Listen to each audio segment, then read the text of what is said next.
cielo más alto adorado, Cristo el Señor eterno, y más tarde, he aquí, véanlo venir, descendiente de el vientre virginal, velado en carne, vemos a la deidad, reconocer a la deidad encarnada, le agradó morar como hombre con los hombres, Jesús nuestro Emmanuel, canten los ángeles, gloria al nuevo Rey nacido. Ahora, esa estrofa de ese coro, conocido navideño en particular, es una estrofa que está diseñada, está compuesta en torno al tema de que Él es Dios. Y aunque el mundo pueda cantar la canción, realmente no están listos a recibir la realidad de esto. Para mostrarles eso, una revista hace unos 10 años atrás tomó una encuesta de alumnos en seminarios protestantes. 56% de los alumnos en seminarios protestantes, estudiando para el ministerio, rechazaban la idea del nacimiento virginal. 56%. El legado de esa encuesta y esos alumnos 10 años atrás es el liberalismo moderno. El Centro de Investigación de Encuestas de la Universidad de California en Berkeley realizó una encuesta de las denominaciones para poder entender cuál era su posición acerca del nacimiento virginal. 69% de los bautistas americanos creían en el nacimiento virginal. 66% de los luteranos creían en el nacimiento virginal. 57% de los presbiterianos unidos. 39% de los episcopales, 34% de los metodistas y 21% de los congregacionistas creían en el nacimiento virginal de Jesucristo. Ahora, la iglesia, en muchas maneras, la iglesia no evangélica, sino la iglesia liberal, ni siquiera está lista para aceptar la deidad de Jesucristo y su nacimiento virginal. Entonces, parece que es más bien obvio que el mundo no está golpeando a la puerta de este gran concepto en realidad. Pero usted no debe sorprenderse. El apóstol Pablo en Romanos capítulo 3 dijo esto: ¿pero qué si algunos no creyeron? ¿Acaso su incredulidad hará que la fe de Dios sea nula? De ninguna manera. Más bien sea Dios veraz y todo hombre ¿qué? Mentiroso. Así dice Pablo en Romanos 3 y 4. Nunca base su teología en la regla de la mayoría. Puede haber gente que niegue el nacimiento virginal, puede haber gente que de manera abierta y desafiante pelea contra la deidad de Jesucristo, pero inclusive de manera más sutil que eso hay personas que ignoran el nacimiento virginal. Leyendo una cita de alguien que ustedes conocen, Robert Schuller, en la iglesia de Garden Grove de la comunidad. Esta es una cita de la puerta de Wittenberg, ahí en enero de 1976. Él dijo, y cito: no podría, en papel de manera impresa o de manera pública, negar el nacimiento virginal de Cristo, pero cuando tengo algo que no puedo comprender, simplemente no lo enfrento. Fin de la cita. Bueno, quizás ese es el error más serio de todos, porque es muy sutil. Simplemente ignorar el nacimiento virginal. No podemos dudarlo, y no podemos negarlo, y no podemos ignorarlo si simplemente abrimos nuestros ojos y vemos Mateo 1, versículos 18 al 25. Está ahí. El doctor Walvoord, el presidente del Seminario Teológico de Dallas, dice, y cito: la encarnación de nuestro Señor Jesucristo es el hecho central del cristianismo, sobre el cual la superestructura entera de la teología cristiana depende. Fin de la cita. La esencia entera del cristianismo depende del hecho de que Jesús es Dios en carne humana. Y eso es algo que se enseña claramente en el nacimiento mismo de Cristo. Es una doctrina esencial. Usted ve, si Jesús tuviera un padre humano, entonces la Biblia no es digna de confianza, porque la Biblia dice que no lo tuvo. Y si Jesús simplemente nació de padres humanos, no hay manera de describir la razón para la cual Él pudo tener una vida sobrenatural. Su nacimiento virginal, su muerte sustitutiva, su resurrección corporal y su segunda venida son un paquete de deidad. Usted no puede aislar ninguno de estos elementos y aceptar solo uno y sacar el resto, o viceversa. No puede aceptar todos excepto uno. O cree todas esas realidades, cree que todas esas realidades son la manifestación de su deidad, o no lo cree. Y entonces tenemos que enfrentar la pregunta que Jesús le hizo a los fariseos de nuevo: ¿de quién es hijo? Ahora, Mateo nos da la respuesta humana a la pregunta ¿de quién es hijo? En la genealogía que estudiamos la semana pasada. En términos humanos, ¿de quién es hijo? El hijo de David. Ahora, esta semana vemos la siguiente sección y tenemos la respuesta divina en los versículos 18 al 25. ¿De quién es hijo? El hijo de Dios. Hijo de David en términos humanos, hijo de Dios en términos de deidad. Ambos son esenciales para un entendimiento de la encarnación. Jesús es Dios en un cuerpo humano. Humanamente, a través del linaje de David, Él gana el derecho de gobernar el mundo, y desde el punto de vista de deidad, Él gana la esencia misma de la naturaleza de Dios al haber nacido sin un padre humano a través de la agencia del Espíritu de Dios mismo. Y entonces Mateo, al escribir su evangelio de manera clara, enfrenta a sus lectores judíos y a todos los lectores de todas las edades y les da la respuesta. La genealogía de Jesús le dice de quién es el hijo, David. Y el nacimiento de Jesús le dice de quién es hijo de Dios.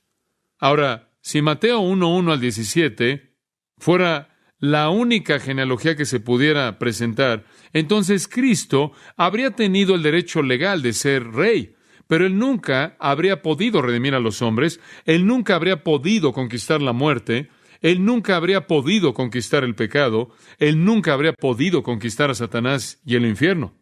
Porque para eso Él tenía que ser Dios. Y entonces Jesús fue el Dios hombre. 100% deidad, 100% humanidad. Ese es el mensaje del capítulo 1 de Mateo. Y entonces Él parte su capítulo en dos partes que tratan con lo humano y después lo divino. Ahora permítame añadir un comentario al margen que es importante que lo piense. Mateo puede estar escribiendo de una manera apologética.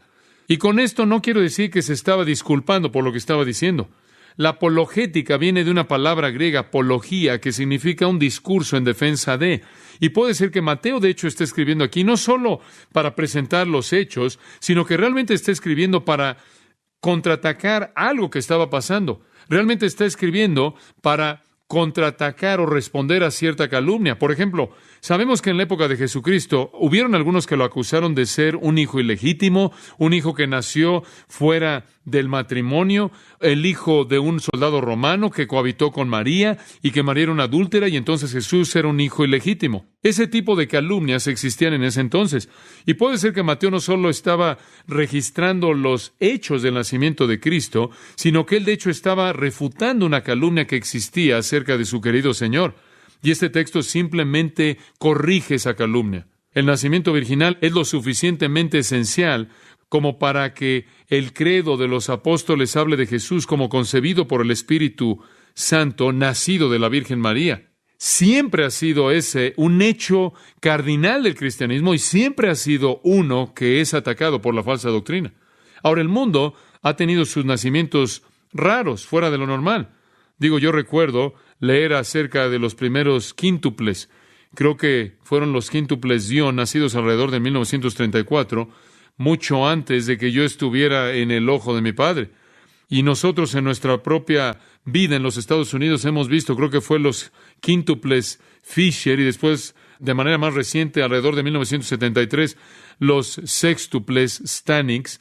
Y hemos visto algunos nacimientos raros, ese es el punto. Me acuerdo cuando nuestro primer niño Mateo nació y pensamos que realmente tenemos una monstruosidad. ¿Cómo era? ¿Quién era? ¿Cuánto fue? 5 kilos, algo así. Y era un niño muy saludable. Y el mismo día pensamos, hombre, oye, este es el niño más grande del lugar, ¿no es cierto?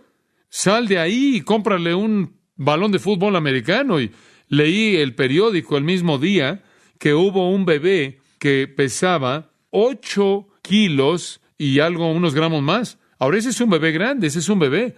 Han habido algunos nacimientos fuera de lo normal, excepcional, estamos conscientes de eso, pero nunca ha habido un nacimiento en la historia de la humanidad que sea tan espectacular, tan singular como el nacimiento de Jesucristo. Y cualquier rechazo del origen sobrenatural de Cristo deja su vida sobrenatural y su muerte sobrenatural y su resurrección sobrenatural como algo inexplicable. Tiene que tenerlo todo para que tenga sentido. Y si Jesús no nació de manera virginal, entonces la declaración de que Él puede salvar es cuestionable. Entonces Mateo comienza afirmando el nacimiento virginal. Ahora veamos 5 características, 5 elementos distintivos que aparecen en la narrativa.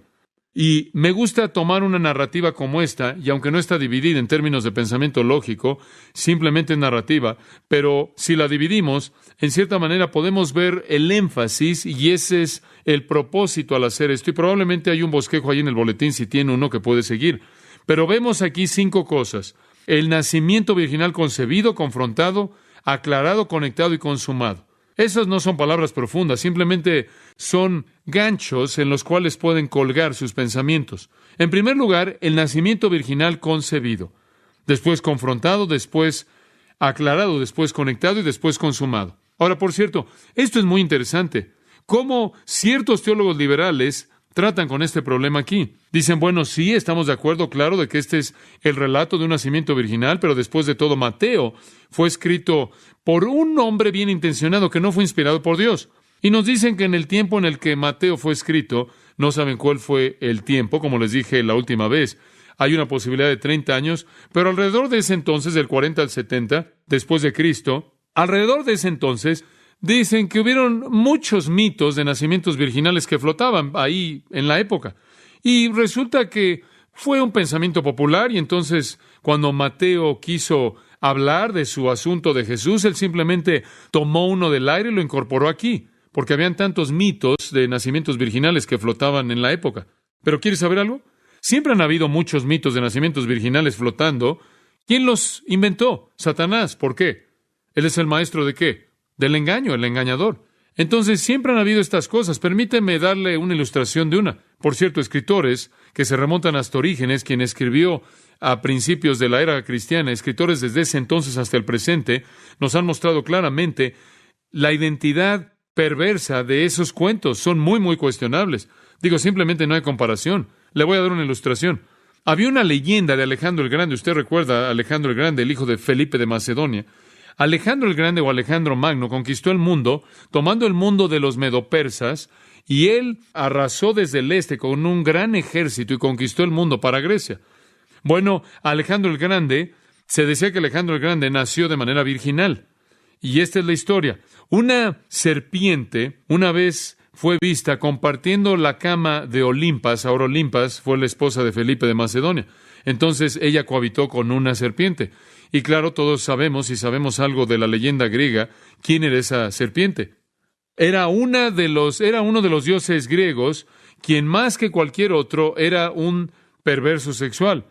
Cuando hay algo sexual raro, siempre puede saber que fue Zeus y él tuvo un problema. Entonces, frecuentemente en la cultura griega encuentra al dios Zeus adoptando la forma de un animal para tener alguna especie de cohabitación extraña.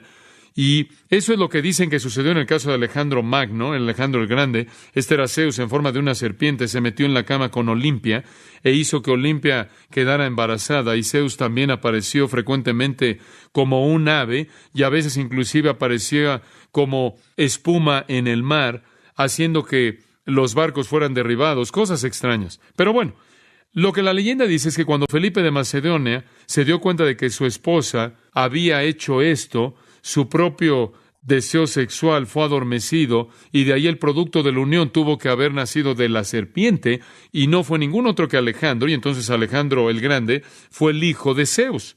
Esta es la historia virginal de Alejandro el Grande. Realmente una historia vil, sucia, inconcebible, absurda, que no se puede comparar con la de la palabra de Dios.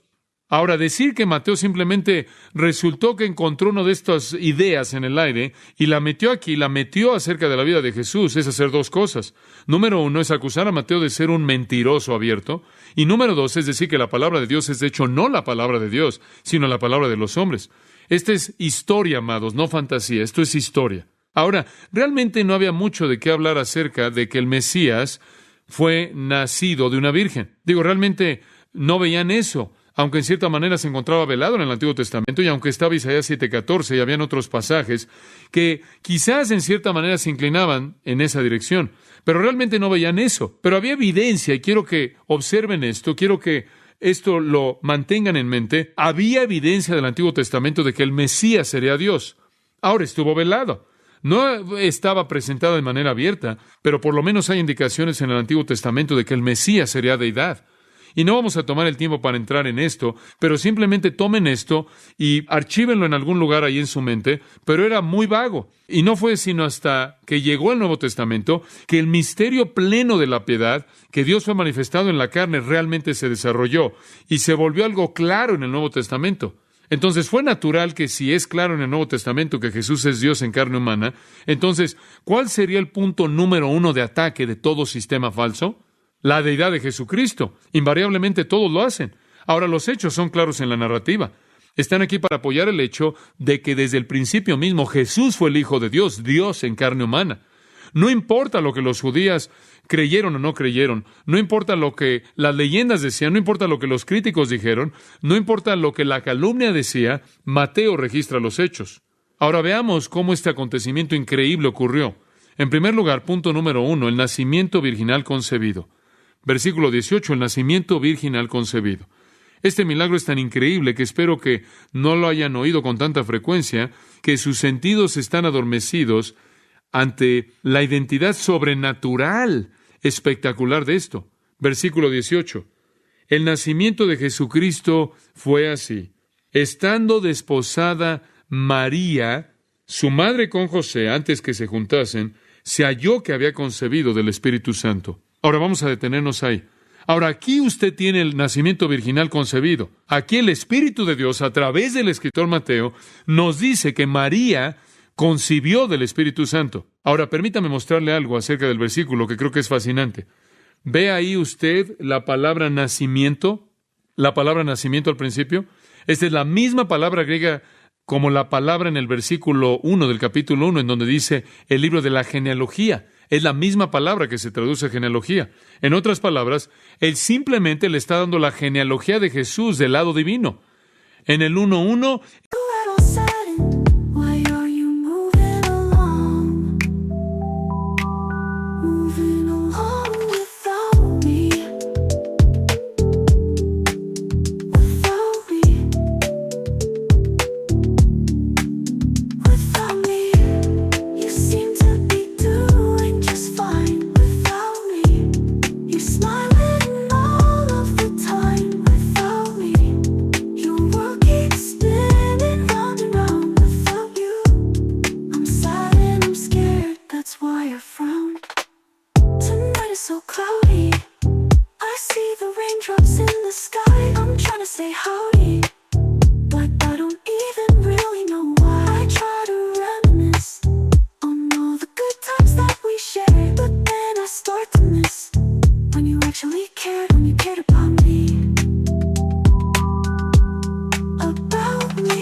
el libro de la genealogía de Jesucristo, hijo de David, hijo de Abraham, y aquí, ahora, la genealogía de Jesucristo fue así. Y este es el lado divino. Él fue concebido por el Espíritu Santo de Dios. ¿Lo ve? Simplemente dos lados de la misma genealogía. La genealogía de Jesucristo fue de esta manera: estando desposada María, su madre. Y realmente no conocemos mucho acerca de María. Me gustaría que supiéramos más de ella, pero no sabemos mucho de ella. Permítame ver si puedo explicar algunas cosas. Esta es una posibilidad muy real. Permítame ver si puedo encontrar ese versículo. En Juan 19:25, creo que es. No necesita buscarlo. Ahí estaba, de pie, junto a la cruz de Jesús, su madre, y la hermana de su madre, María de Cleofas y María Magdalena. Ahora, no conocemos mucho acerca de María, pero aparentemente María tenía una hermana, la esposa de Cleofas, quien también era llamada María, lo cual no es necesariamente algo raro. Entonces, conocemos por lo menos a una persona en la familia inmediata, y también es verdad, de acuerdo con Lucas, capítulo 1, versículo 36, escuche esto: y he aquí, dice, tu prima Elizabeth también ha concebido un hijo. ¿Quién era su hijo? Juan el Bautista. Entonces, conocemos por lo menos a una hermana. Es muy probable que esa referencia ahí se está refiriendo a hermana regular de sangre en Juan 19. Y sabemos de su prima Elizabeth. Entonces, sabemos algo de su familia. Y si podemos tomar la genealogía de Lucas y asignarla a la familia de María, el nombre de su padre era Eli. Ella y Elizabeth aparentemente estaban relacionadas. De esta manera, Jesús y Juan el Bautista también estaban relacionadas, eran parientes. Ahora, no conocemos mucho acerca de María, fuera de que la primera parte de su vida la pasó en Nazaret. Probablemente era pobre, probablemente trabajaba duro, sin duda alguna una dama muy justa. Y creo que si quiere usted hacer un buen estudio de un personaje de María, simplemente puede escucharla.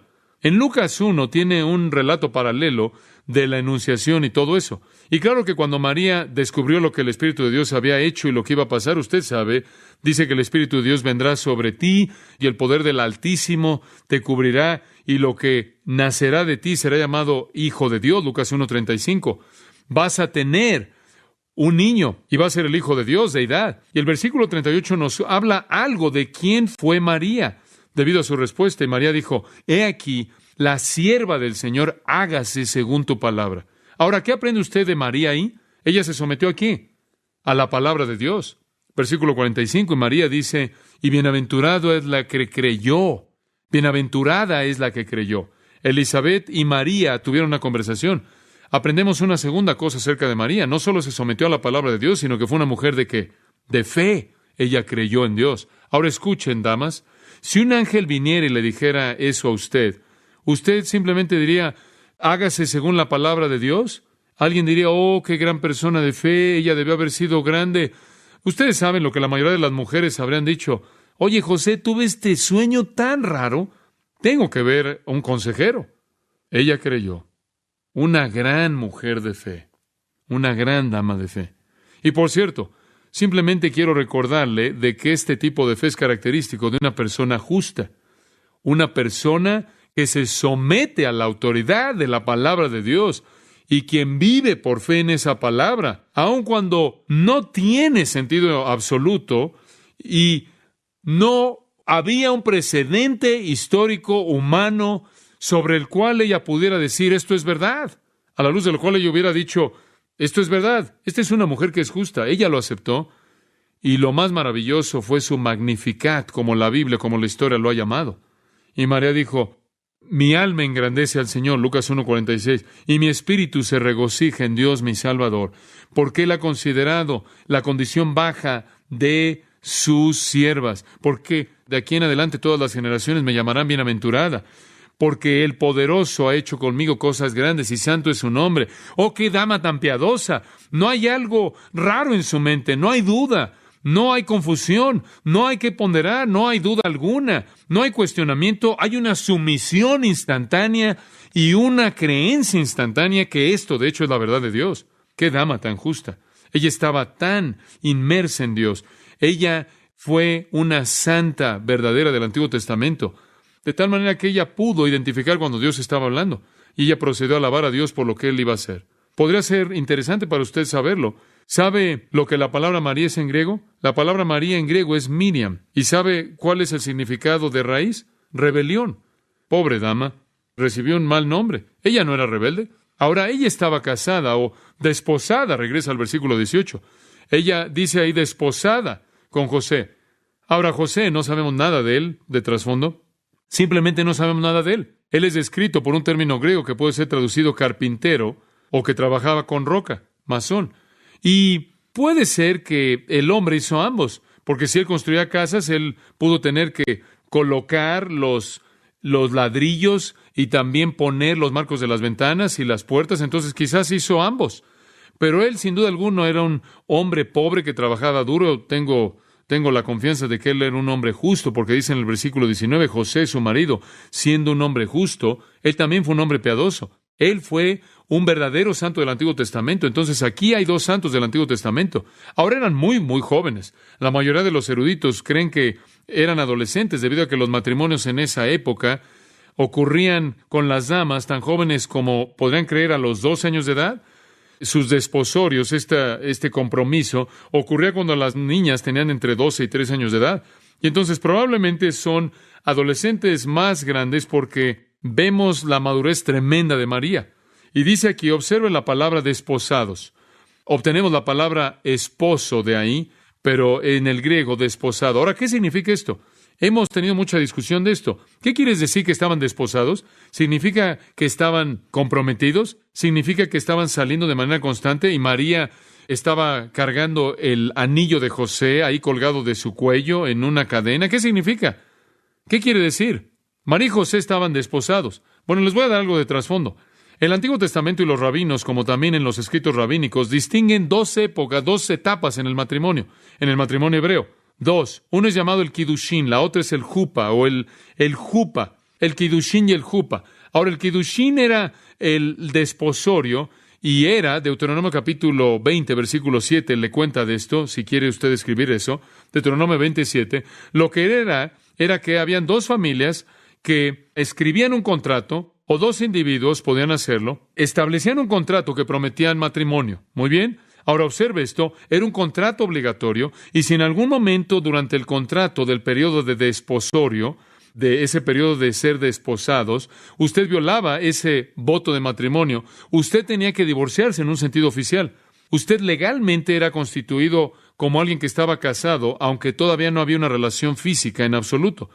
Normalmente era un periodo de 12 meses y era un periodo de protección, ya que el que iba a ser marido y la que iba a ser la esposa, era un periodo en el cual ellos probaban su fidelidad, de tal manera que si la niña terminaba embarazada, se volvía algo manifiesto en ese periodo. Si alguien iba a ser infiel o si iban a haber problemas, era un periodo de tiempo en el cual se podían resolver. Y por cierto, durante ese periodo no había mucho contacto social en absoluto. Todavía mantenían cierta distancia, simplemente era una promesa que se hacía, un contrato que se hacía. Ahora, al final del periodo, podía durar hasta 12 meses, algunas veces 6 meses, el jupa se llevaba a cabo. Y era la boda, y las bodas duraban aproximadamente 7 días. ¿Piensan que se les hace difícil ahora, padres, cuando casan a sus hijas? ¿Les gustará tener invitados por 7 días? Tienes que alimentarlos, darles de tomar. Las bodas de Caná, ¿recuerdan lo que pasó? Se les acabó el vino, ¿verdad? Una de las razones por las que cuando usted daba a su hija en matrimonio quería algo de pago por ella, era claro para cuidar algunas de sus propias necesidades, y por eso estaba lo que se llamaba el mojar, ese era el precio. Y el precio de la niña variaba dependiendo de la niña, usted sabe, podría ser desde quizás un par de docenas de ovejas, me imagino hasta un pollo, una gallina coja. Pero bueno, eso simplemente era para algunas niñas. Podrías decir, bueno, podrías tenerlas por nada y también te incluyo ahí un par de ovejas para que te la lleves.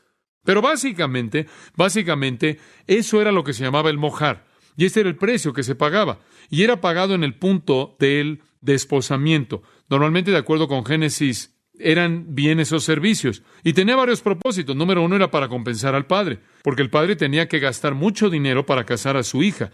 También era una especie de seguro de vida para la esposa. Y normalmente el padre judío lo tenía ahí en garantía, y si el marido moría, entonces se lo regresaba, se lo devolvía a la hija. Y también era una especie de seguridad de divorcio, seguro de divorcio, porque el marido, claro, podía aventar la toalla. Usted sabe, normalmente era un precio bastante grande y él no tenía esperanza alguna de volverlo a recuperar, a menos de que se quedara casado con la niña y lo recibiera a través de la herencia después de la muerte del padre. Entonces, tendía a mantener unido el matrimonio. Además, no podías andar por todos lados y casarte con muchas personas. De lo contrario, terminarías en la calle al entregar todo. Entonces, el periodo que se llamaba de desposamiento era un periodo previo al jupa o a la boda misma, cuando el matrimonio era consumado físicamente y demás. Entonces, el periodo en el que estaban desposados era un periodo de prueba para asegurar la virginidad de las novias y la fidelidad del marido y la esposa y demás. Pero usaban el término marido y mujer porque era tan bueno y tan válido, no solo consumado, pero lo notarán porque ahí dice en el versículo 25, él no la conoció hasta que dio a luz a su hijo primogénito. En otras palabras, fue en este periodo en el que estaban desposados que María quedó embarazada por el Espíritu Santo. Entonces, de esta manera, no había de manera absoluta duda alguna de que José era el padre, y José fue un hombre piadoso, un hombre justo, que no habría violado el estándar de Dios. Usted sabe que a Dios le preocupa mucho la pureza y la virginidad es de alta estima para Dios, es algo sagrado, no algo con lo que debe jugarse. Y recuerdo lo hermoso y sagrado que es la virginidad cuando veo en el caso de María lo honorable, lo honrada que ella fue debido a esto. Y entonces ella se halló que tenía hijo. Dice ahí, se halló que había concebido del Espíritu Santo. Ahora María lo sabía, María sabía esto. Ahora no tenemos el relato de Lucas en este texto. Entonces veamos Lucas 1 y veamos cómo es que María se enteró de esto. Lucas capítulo 1 versículo 26. En el 6º mes, el ángel Gabriel, claro, estos son 6 meses después de que Elizabeth concibió. Entonces María quedó embarazada a los 6 meses del embarazo de Elizabeth, de tal manera que Juan el Bautista era 6 meses mayor de edad que Jesús, lo cual le dio el suficiente tiempo para que echara a andar todo. Y en el 6º mes, el ángel Gabriel fue enviado de Dios a una ciudad en Galilea llamada Nazaret. Allí es donde María vivía. De hecho, si usted va a Nazaret el día de hoy, usted va a un lugar y le van a decir, este es el pozo donde María solía sacar agua cuando era pequeña, y no lo crean. Versículo 27. Ve a ver una mujer desposada con un hombre. De nuevo, ella está desposada. La Biblia es muy clara en esto. El matrimonio no había sido consumado. Cuyo nombre es José, de la casa de David.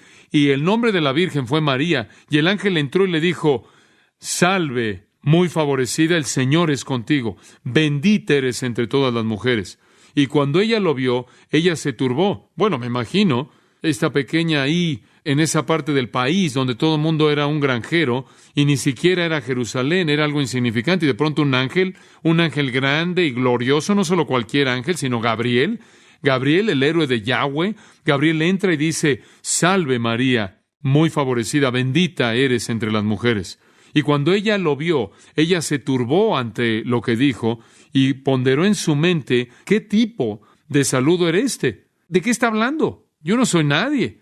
Y el ángel dijo, ahora no temas, María, porque has hallado favor con Dios, y aquí concebirás en tu vientre, y dará a luz un hijo, y llamarás su nombre Jesús. Él será grande y será llamado Hijo del Altísimo, y el Señor Dios le dará el trono de su padre David, y él reinará sobre la casa de Jacob para siempre, y no habrá fin para su reino.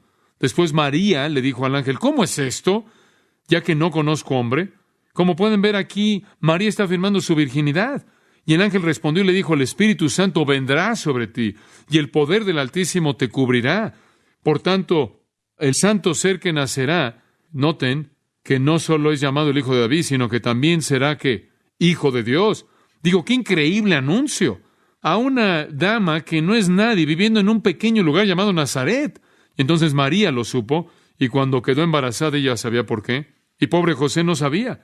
Cuando descubrió, fue un shock para él. Lo conmovió. Él conocía a María, él conocía a esta niña con la que estaba desposado, él conocía la calidad de su virtud, él conocía el estándar justo por el cual ella vivía, él la conocía, su estatura delante de Dios, él conocía a María. Esto era totalmente algo fuera de lugar para María. No tenía sentido en absoluto, y él conocía Deuteronomio capítulo 22 bastante bien, como para saber que cuando una mujer se embarazaba con hijo fuera del matrimonio, el castigo era ¿qué? Muerte. En Deuteronomio capítulo 22 hay muchos versículos. Simplemente les recuerdo de algunos que hablan de este asunto. Deuteronomio 22, versículo 13, si una mujer toma esposa y entre ella y la aborrece y da ocasión para que hablen de ella y trae deshonra sobre ella y dicen, tomé esta mujer y cuando entré ella descubrí que no era virgen. Bueno, si eso es verdad, entonces ellos, versículo 21, sacarán a la joven a la puerta de la casa de su padre y los hombres de la ciudad la apedrearán con piedras para que muera, porque ha hecho lo que no se debe hacer en Israel, jugó a la ramera. Y claro que hay otras cosas involucradas en esto. Este capítulo entero habla de diferentes tipos de este tipo de conducta. Versículo 22. Si se encuentra un hombre que se acuesta con una mujer casada con marido, entonces ambos morirán, tanto el hombre que se acostó con la mujer como la mujer. Quiten el mal. Si la joven es una virgen que está desposada a marido y un hombre la encuentra en la ciudad y se acuesta con ella, entonces tráiganlo a la puerta y apedréenlos. Entonces cubría todo elemento de esto. La muerte habría sido lo que habría sucedido en ese entonces y José literalmente fue conmovido hasta la médula de su corazón. Él amaba a María y María tenía, como pueden ver, no había manera absoluta bajo el sol en la que ella pudiera proteger su reputación. Ella va a salir y decir, mira, escuchen, este bebé es concebido por Dios. Y van a decir, claro, esa es nueva, María. Hemos oído todos, pero esa es nueva. Ella no tiene manera de proteger su reputación. Entonces el bendito Espíritu de Dios la protegió aquí en las páginas de la palabra de Dios. Que no haya mancha alguna en María jamás. Si Jesús es un hombre ordinario, si Jesús simplemente es como los otros hombres, entonces podemos decir, probablemente nació como todos los otros hombres. Pero si Él no es como cualquier otra persona, y Él no nació como cualquier otra persona, si Él simplemente es el hijo ilegítimo de la infidelidad de María, o si Él es el hijo de la actividad natural sexual de José con María, entonces Él no es Dios. Y si Él no es Dios, sus declaraciones son mentiras, y si sus declaraciones son mentiras, su salvación es una farsa. Y si su salvación es una farsa, estamos condenados. Entonces Mateo registra claramente que Dios entró en la carne a través de una virgen en la cual la simiente fue plantada por el Espíritu Santo. Dice usted, bueno, ¿cómo funciona eso? No me pregunten eso. La gente siempre quiere hacer ese tipo de preguntas. La gente siempre hace las preguntas que no puede responder. Nunca olvidará las veces cuando estaba enseñando el libro de Apocalipsis y les decía, miren, la palabra de Dios dice que el Señor va a venir, va a darte un nombre que ningún hombre conoce. Invariablemente alguien me pregunta, ¿cuál es el nombre? Ni siquiera entiendo cómo es que el nacimiento humano natural, normal, funciona, y no conozco a algún doctor que realmente entienda el misterio de eso. No me pregunten cómo esto funciona. Dios lo hizo. Entonces, una nube de sospecha y una nube de vergüenza y una nube de escándalo empieza a estar por encima de la vida de María. En toda la historia humana nunca ha habido un nacimiento virginal. Cuando la gente veía una mujer no casada, solo había una conclusión. Eso es todo, excepto en este caso. Había otra conclusión. El Espíritu Santo, nada nuevo, porque el Espíritu Santo en este sentido, Él siempre ha estado en la obra de creación, ¿no es cierto? En Génesis 1, Él se movía sobre las aguas y en la vaciedad Él creó todo. Y en Hechos capítulo 1, Él se movió en la situación de personas congregadas en el aposento alto y Él creó a la iglesia. ¿Y por qué Él no va a ser capaz de crear el milagro milagroso del nacimiento virginal? Y no les impresione, deberíamos haberlo esperado. Realmente se puede remontar usted al primer libro de la Biblia, el tercer capítulo. Génesis capítulo 3, versículo 15. Ahora estamos de regreso. Y cuando el Señor Dios está hablándole aquí a Satanás, Satanás ha hecho lo que hizo al causar que Adán y Eva cayeran. Y Dios le dice a él, y pondré, Génesis 3:15, pondré enemistad o antagonismo u odio, es la palabra para enemigo realmente. Haré un enemigo entre ti y la mujer, ahora observe y entre tu simiente, ¿y qué? Y su simiente. Él va a darte en la cabeza, él te herirá en la cabeza y tú le herirás en el calcañar. Él dice, mira, Satanás, algún día va a venir una mujer y esa mujer va a tener una simiente. Tú puedes herir su calcañar, su tobillo, y Él lo hizo en el Calvario. Pero Él va a hacer ¿qué? Él va a herir tu cabeza. Y noten que Él dice que Jesús va a ser la simiente de la mujer, su simiente. Solo una vez en la historia del mundo una mujer jamás tuvo una simiente. La simiente está en el hombre, pero solo una vez la mujer, y eso es lo que Génesis 3:15 dijo. Y Pablo dice en Gálatas 4:4, él dijo, en la plenitud del tiempo Cristo vino. Escuche esto, hecho de mujer, hecho bajo la ley, hecho de una mujer, dándole la vuelta a la maldición de Jeconías, como lo vimos en nuestro último estudio. Ahora escúchame, entiende esto. Si Jesús no tuvo padres humanos, entonces Él no hubiera sido humano en absoluto. Él no pudo haber sido participante de nuestra carne. Por otro lado, si Jesús hubiera tenido dos padres humanos, Él no podría haber evitado la contaminación de la humanidad. Entonces Él tuvo que ser el Hijo del hombre y al mismo tiempo el Hijo de Dios, y eso es exactamente lo que Él fue. Él nació de una pecadora, sin embargo, Él no tuvo pecado, porque Él fue igualmente nacido de Dios. La deidad canceló la maldición de la humanidad. El agua de la naturaleza de Dios ahogó el fuego de la naturaleza del hombre. Y entonces el nacimiento virginal fue concebido. Segundo punto, el nacimiento virginal confrontado. ¿Qué hay acerca del pobre José? Él no sabe lo que está sucediendo.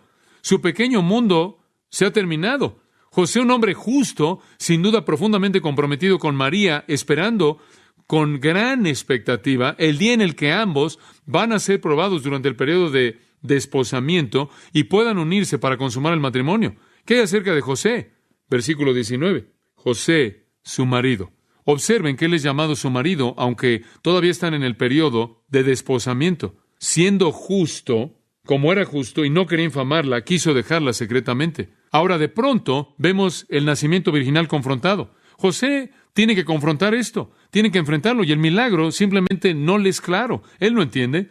Él fue conmovido, y él era un hombre justo, y él no quería infamarla, y por eso quiso dejarla secretamente. Él no quería hacerla un ejemplo público, no quería exhibirla de manera pública. Esos son dos participios, por cierto, dos participios describiendo la virtud de José. Él era un hombre justo y él no estaba dispuesto, él no quería infamarla. ¿Qué quieres decir que era un hombre justo? Quiere decir que era un hombre justo, un judío justo. De nuevo, era un verdadero santo del Antiguo Testamento, un hombre piadoso. ¿Y sabe lo que un hombre piadoso se diría a sí mismo? Yo no puedo casarme con esta dama en esta condición. Ella ha violado los principios de Dios, aunque me interesa, aunque la quiero, aunque no entiendo esto, aunque todo es un misterio para mí, yo como hombre justo debo hacer lo que la ley demanda. Llamarlo hombre justo lo coloca en la misma clase con Zacarías y Elizabeth, porque la Biblia dice que ambos eran justos delante de Dios, andando en todos sus mandamientos y ordenanzas irreprensibles. Lo coloca en la categoría de Simeón, de quien las Escrituras dicen, él era justo y devoto. Él realmente era un judío que temía a Dios, y él sabía que tenía que ser obediente a las leyes de Dios, y las leyes de Dios decían, cuando alguien hace eso hay consecuencias, y José fue un verdadero santo. Entonces, su primer impulso vino de su justicia, pero su segundo impulso vino de su preocupación, y dice que él no estaba dispuesto a exhibirla. Ahora, él tenía esa opción, tenía dos opciones José en esta época. Si él hubiera estado viviendo en la época en la que Deuteronomio fue escrito, ellos habían demandado una cosa, pero la libertad de los judíos, la perspectiva judía de la teocracia, digamos que se aligeró, vivían de una manera en la que trataban con ligereza y no guardaban la ley de Dios en este punto de una manera tan estricta, y por lo tanto habrían sustituido las leyes más estrictas que Dios había ordenado, y esa es la razón por la que su país se metió en tantos problemas, porque habían violado las leyes de Dios, las cuales eran para prevenir diferentes problemas que enfrentaron. Y aquí en este día en el que tomaban de manera ligera la ley de Dios, tenía José dos opciones. Una era hacerla un ejemplo público, y así es como ellos lo hacían. Ellos la acusaban abiertamente en una corte pública de haber cometido adulterio, y ella habría sido avergonzada, ella habría sido juzgada, ella habría sido condenada en frente de todo mundo, arruinada en términos de reputación. La otra posibilidad era que ellos proveían una manera más callada.